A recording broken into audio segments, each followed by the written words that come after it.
So I would just show up and say, hey, I'm, Deputy Cranford, and I'm the child safety deputy, and I would have their file and of course making sure that they're registered and they're living at the place that they're registered at.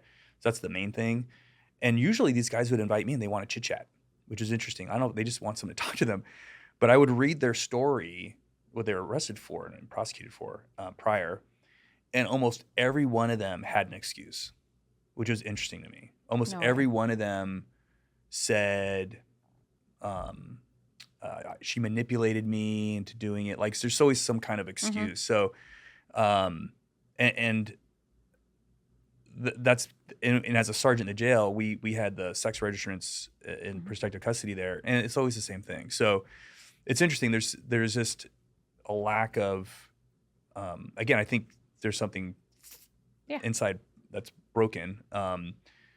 That can't really They be certainly weren't fixed. born like that. They weren't Something born like happened to Right. them to be that Well, way. and they were raised in the same world that we were. So many of them, had these desires, but also were dealing with shame and guilt, right? Because they know it's not right. They know it's not right. There's some who try to rationalize it by saying these children are sexual beings, and so they should be able to explore their sexuality.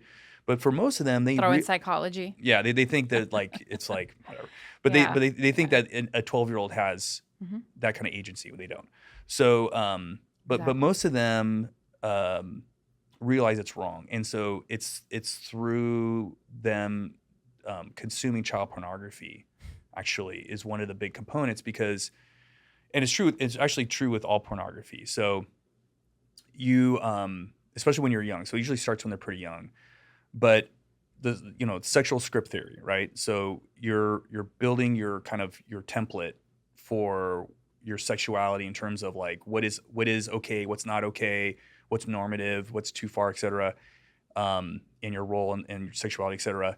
And so if you're building that template by watching pornography, child pornography, so you're basically it just basically chips away there's like a wall between that person and actually touching a child, and that's that shame, fear, and guilt, right? So that this watching it over and over again, and actually the fantasy, right, that they're masturbating to, breaks down that wall, just chips that wall away until it's down here, and they just step over it. Yeah. And so this is actually true for all pornography to some degree, that it breaks down those inhibitions. I have very young children. One of the things I cover in my book that I don't think a lot of people who do what I do talk about is the effect of pornography on children's brains. Yes. And how they're forming their roles in relationships. And it affects every relationship. Yes. And it makes it really difficult for them to have a loving, caring relationship, actually. But most parents look at it and they're like, well, I don't want to be judgmental or prude. But I'm like, I'm not talking about adults watching this. I'm talking about children watching it.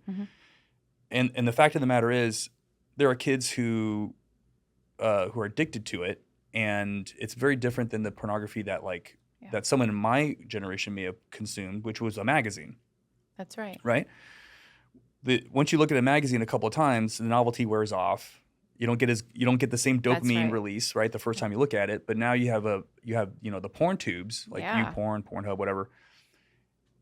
You have thousands of videos, you have all these categories. Just hit refresh, and you have all these new. So every time it's novel, high dopamine release, and you have kids. And what are kids learning? Like if you're building a script of, like, I ask parents in my presentation, I say, for a moment, just I want you to think, what would you want your child to believe about a healthy, loving relationship?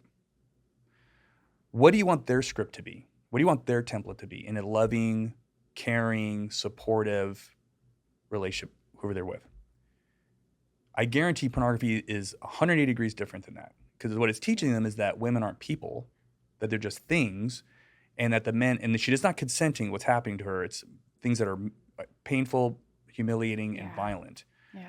And your little boy who doesn't know that this is a fantasy is watching it over and over and over again. I think masturbating over it, with all this dopamine release that's just sickening, making him worse. So I think it was something like they did a survey of middle schoolers or high schoolers, and I think a third of them said porn provided them with the most useful information about sex or relationships. Yeah, they think they're learning. It's sex ed. Yeah, they think it's sex ed for them. So exactly. your kid, and it's not like, hey, if you got a daughter, like, do you want her to be treated like that in a relationship, right? And if you have a son, you want him to understand how to hold a relationship together. That's right. And so that's another piece to this that we could have a whole other podcast about, right?